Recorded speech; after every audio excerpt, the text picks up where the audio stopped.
পইচা আৰু ATM card আৰু আচ্ছা। আধাৰ কাৰ্ড আছে। হয় হয়, ক'ৰ পৰা আহি আছিলে? ধূপধাৰাৰ পৰা মানে আমি আহি আছিলোঁ হেগৰাৰ, সেইখিনিতে হেৰাই গৈছে। আচ্ছা, কি কৰা তুমি? পেণ্ডেলৰ কাম কৰি। আচ্ছা, কিমান টকা আছিলে? কিমান টকা মানে 17,430 টকা। আচ্ছা, পাছত? পাছত মানে আহোঁতে মানে গম পালোঁ যে মোৰ বেগটো নাই আৰু। পিছত মানে গাড়ীৰ পৰা ওলাইছোঁ, ওলাই কেনে হেগৰা তাতে গৈছোঁ, যাই কেনে মানুহক পুছিছোঁ যে মোৰ এটা বস্তু হেৰাই গৈছে, বেগ মানে হেৰাই গৈছে, কোনোবাই চাইছে নেকি বা দেখিছে নেকি আপোনালোকে? তো মানুহ গলা দেখা নাই। যোৱা ৰাতিত মানে এটা নতুন নম্বৰত ফোন কৰিছিল আমাক। আচ্ছা, ফোন কৰি কেনে ক'লে তোমাৰ কিবা হেৰাই গৈছে নেকি? তেতিয়া মই ক'লোঁ হা মই এনেকুৱা পইচা হেৰাই গৈছে। পইচাখিনি দিলে, গোটেইখিনি দিলে? পইচাখিনি এতিয়া আহিছোঁ, তেতিয়া দি দিলে। আচ্ছা, দি দিলে ন? ভাল লাগিছে নে? ভাল লাগিছে, এনেকুৱা মানুহ নাই আৰু। আচ্ছা, ভাবিছিলা নে মানে ভাবা নাই, তো পইচাখিনি মই বাদ দি দিছিলোঁ। আচ্ছা, তেতিয়া মানে ৰাতি 9 বজাত ফোন কৰিছিল, ফোন কৰি কেনে ক'লে সিহঁতে।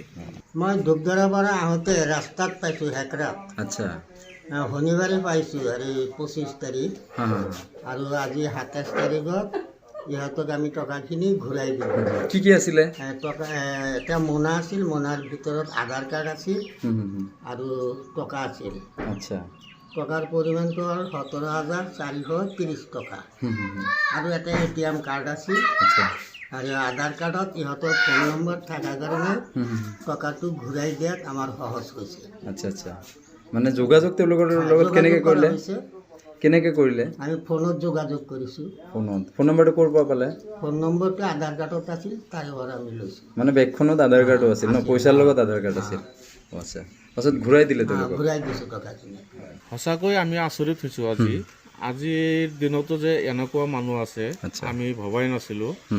তাৰমানে যোৱা শনিবাৰে আমাৰ ভাতিজা আচ্ছা, তেওঁ শ্বিলঙৰ পৰা ঘৰলৈকে আহি আছিল। আহি থাকোঁতে আপোনাৰ ধূপধাৰাৰ পৰা এখন আপোনাৰ টেম্পো গাড়ীত উঠিছিল।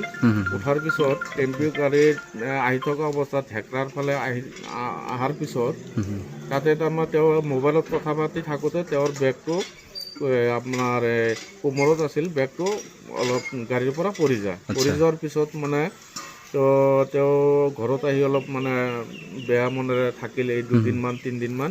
থকাৰ পিছত আজি হঠাৎকৈ যোৱা ৰাতি আচৰিত হৈছোঁ আমি যে আপোনাৰ ৰংগেশ্বৰীৰ এজন আমাৰ ফৰিজুল হক নামৰ এজন মানুহে হঠাতে ফোন কৰি ক'লে যে আপোনালোকৰ কিবা হেৰুৱাইছে নেকি? আমি এটা বেগ সহকাৰে মানে অলপ পইচা 17,430 টকা সহকাৰে বেগটো পাইছোঁ, আপোনালোকে আহি লৈ যাওক।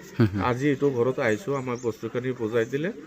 আচৰিত হৈছোঁ আমি যে আজিৰ দিনতো এনেকুৱা মানুহ আছে। মানে খবৰটো এওঁলোকেই দিছে ন? খবৰটো এওঁলোকে যোৱা ৰাতি ফোন কৰি দিছে। কেনেকৈ দিলে খবৰটো? তাৰমানে আধাৰ কাৰ্ড আছিল তাতে এটা আৰু এটিএম কাৰ্ড আছিল। তো সিহঁতে কণ্টেক্ট নাম্বাৰটো লাষ্টত আধাৰ কাৰ্ডটোত এটা কণ্টেক্ট নাম্বাৰ আছিল, সেই কণ্টেক্ট নাম্বাৰত আমাক কণ্টেক্ট কৰি খবৰটো দিছিল। আচ্ছা, আচ্ছা।